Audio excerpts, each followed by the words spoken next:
Thanks for stopping by the Ready to Die channel for another episode of Monster Monday, where I take the opportunity to present a creature for Pathfinder 2nd Edition and delve into my design process for it. The stat block for this creature, and many more, can be found over on the Monster Monday blog, as well as the Twitter and Discord, which are linked below. You can also find a Pathfinder 1st Edition and D&D 5e conversion of the creature in these places as well. In this video, we return to the creature-rich environment of Monster Hunter, for the ferocious frigid fiend, the Lunagaron.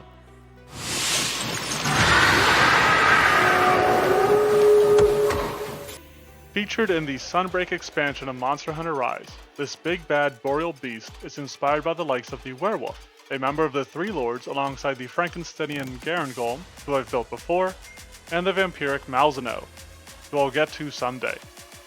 With that in mind, I built Lunagaron around the same level as Garangolm, a level 13 creature. Like many of the creatures hailing from Monster Hunter, Lunagaron isn't quite intelligent enough to be qualified as a beast, so he's instead built as an animal. While it wields the cold in a number of ways, I didn't feel like it integrated the element into itself enough to have the cold trait, so I passed on that.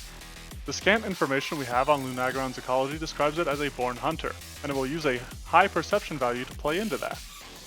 Being a wolf-like creature associated with the moon, and therefore night, it felt natural to include dark vision and imprecise scent among its senses. In its standard form of moving about on all fours, the Lunagaron is supremely nimble. Leaping off of walls, backflipping over enemies, he's all over the place. With that in mind, I decided to assign the Lunagaron an extreme dexterity, and built many of its attacks around this ability score. Both its strength and constitution use only a moderate bonus, since it is still a physically focused adversary. I did keep its charisma and wisdom at least low, mainly for skill reasons. Wisdom is thematically appropriate for a hunter, and I actually wanted to include intimidation, allowing its howl to send a chill down the spines of its prey. Since this isn't actually a significant portion of the monster's design, it only has a moderate intimidation, which is actually low when used to demoralize creatures that it doesn't share a language with. On the topic of other skills that change depending on circumstances, its high athletics bonus becomes extreme when it is jumping, capturing the feel of those leaps that it makes. Working on the Lunagaron's defenses was interesting, with how I knew I wanted its ability to change from 4 legs to 2 legs to function. A high armor class represents its baseline in its 4-legged stance, where it is at its most nimble and dexterous. Since it has that extreme dexterity, Lunagaron uses a high reflex save, but its remaining saving throws are merely low. Finally, its health is in between low and moderate, but when I initially designed this creature, its HP was firmly in moderate. However, after testing it, I ended up removing some of its HP and adding that value to its ice carapace, which we will discuss further later. This gates some of the Lunagaron's HP behind an action cost, but this is an action that can potentially be used multiple times in a single combat, increasing its value each time. For a monster associated with ice and snow, an immunity to cold with a weakness to fire likely isn't surprising, but it also has a low physical resistance, based on weapons of subpar sharpness bouncing off of high-level creatures in Monster Hunter. The Lunagaron's claws are its main weapon, utilizing a high attack bonus with a moderate damage value. The accuracy of these claws shines through on subsequent strikes, especially if the Lunagaron strikes at different targets, due to both the agile and sweep traits. While the former is fairly common on claw attacks, the latter is meant to represent the scything nature in which this icy interloper wields them. It uses its jaws less regularly, but I wanted to make them something that would still get used. Therefore, they have a moderate attack bonus and wield a high damage value. They also have the improved knockdown ability to be a bit more enticing, being a nice attack to open with by laying an enemy prone before savaging them with its claws. The Lunagaron has 2 main enhancement abilities that you can use to change how it fights. Firstly, there is Change Posture, using the same name as the ability of the Psychever Darvaka. Switching into its bipedal stance reduces the Lunagaron's AC to moderate, and slows it down, but roughly increases its damage by 1 step. Its claws deal about high damage, and its jaws end up dealing extreme damage. Additionally, the Lunagaron can further enhance its combat capability with its Ice Carapace, an ability I've worked on before with the Zamtrios. This extra 60 hit points puts the Lunagaron's HP range in between moderate and high. The main reason behind moving HP from its actual health onto this ability was to allow it to benefit from the extra damage it gains from Ice Carapace for a longer period of time. Rather than launching a chilling beam like most ice monsters, the Lunagaron instead unleashes a chilling mist, which is represented by its Misty Breath ability. At first glance, this is a fairly standard AoE effect with a high DC and limited damage, but it has two things that help set it apart.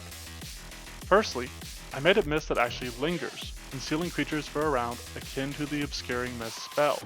Secondly, I worked in the move in which the Lunagaron leaps over the hunters as it unleashes its breath. Snowfall Leap allows the Lunagaron to lunge across the battlefield while leaving a misty breath in its wake, changing the shape of the area it creates while also repositioning itself. This may be slightly reminiscent of abilities such as the Boulette's Leaping Charge, but combines a breath weapon with some movement instead of the usual strikes. To help differentiate between the Lunagaron's two stances, I designed two abilities for the creature that are restricted by its posture. Pounce is a common ability seen on other skirmishers, and since its quadrupedal stance is built with that concept in mind, it is limited to that stance. However, the Lunagaron is more of a brute when it is bipedal, and so it'll borrow an effect similar to a feat from a barbarian for this.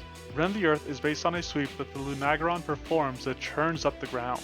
I styled it after the barbarian swipe, but added an effect to knock people off their feet as the ground beneath them is rent asunder. I considered having this automatically inflict prone, but settled on keeping it as a save to encourage the use of a jaw strike, which is guaranteed prone. The return to Monster Hunter also means a return to armor, weapons, and gear based off of the monsters. I was inspired by both the awesome looking set of Lunagaron armor and the fact that it can further encase itself in ice to design a suit of magical armor. Despite being wolf-like, the Lunagaron is covered in heavy plates and thick scales, so I built its armor as scale mail, allowing the likes of barbarians and rangers to still make use of it. Naturally, it offers some cold resistance, but it can also be activated for an effect inspired by the Lunagaron's Ice Carapace. I briefly considered just having the armor cast Moon Frenzy and Mantle of the Frozen Heart on the wearer, but there were some conflicting effects between them that led to me creating my own thing while still borrowing from them. Like the Carapace, it grants temporary HP, increases your speed similar to that of a Lunagaron, and gives you claws made of ice. It makes you immune to cold, but this is balanced with a weakness to fire. These effects serve to turn the wearer into a mini Lunagaron, intentionally leaning into that werewolf theme. Pathfinder is stingy about handing out temporary hit points, so rather than base the duration off of that, I kept it as a minute and made it so that it can be dismissed. Let me say, it's nice to play around in the world of Monster Hunter once more. If there's a specific creature from it you'd like to see, let me know, they're fun to design. But that covers it for the Lunagaron, a ferocious frosty fiend that flays foes in a frigid flurry while facing them in its favorable form. It works well as a solitary enemy, a lone wolf if you will, but the idea of a Lunagaron pack is both a terrifying yet enticing concept. Slipping in rumors of a winter werewolf in your adventure may also make for a fun reveal of the Lunagaron in your own game. Before I go, I will be going on vacation starting next week. Not a fan of doing so when the channel is so new and I might lose momentum on it, but it's summer, it's the beach, and I want to see my family. So, I will be gone for 3 weeks, but I will be back July 31st with a brand new monster, and maybe a new series on the channel. Be sure to let me know what you think, what other monsters you might like to see, and if you struggle to say Lunagaron as much as I do in the comments down below. You can check out the Monster Monday blog and Twitter for the stat blocks, or hop on the Discord to join the monster making and general tabletop discussion. These posts also include a Pathfinder 1st edition version of the monster, along with a D&D 5e conversion. Thanks for watching and have a monstrous Monday.